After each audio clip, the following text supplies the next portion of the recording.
Chapter 1. Matter in our surroundings. As we look at our surroundings, we see a large variety of things with different shapes, sizes and textures. Everything in this universe is made up of material which scientists have named matter. So now we'll see the nature of matter. We don't know whether matter is continuous or particulate. So we'll perform one activity. Take a 100 ml beaker, fill half the beaker with water and mark the level of water. Dissolve some salt with the help of a glass rod. Observe any change in water level. What do you see? The particles disappear and there is no change in the level of water. This shows us that matter is made up of particles and they have spread throughout the water. So, how small are these particles of matter? Let's perform an activity. Take 2 to 3 crystals of potassium permanganate and dissolve them in 100 ml of water.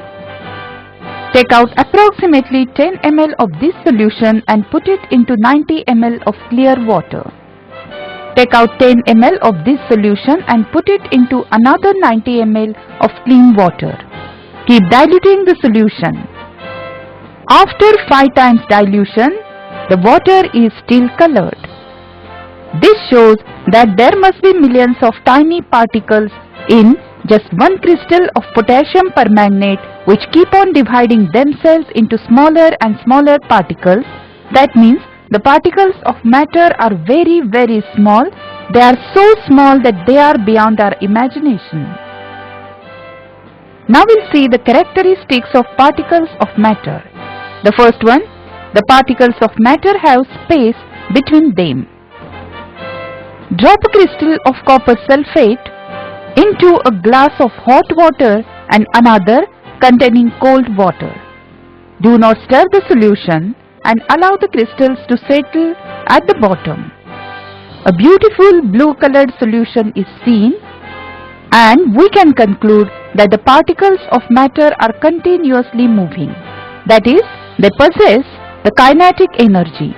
As the temperature rises, particles move faster and this intermixing of particles of two different types of matter on their own is called diffusion. The another characteristic of particles is they attract each other. Take an iron nail and a piece of chalk. Try breaking them by hammering or cutting. And we observe that the iron nail is very hard to break, but the piece of chalk is very brittle and it breaks into smaller and smaller particles.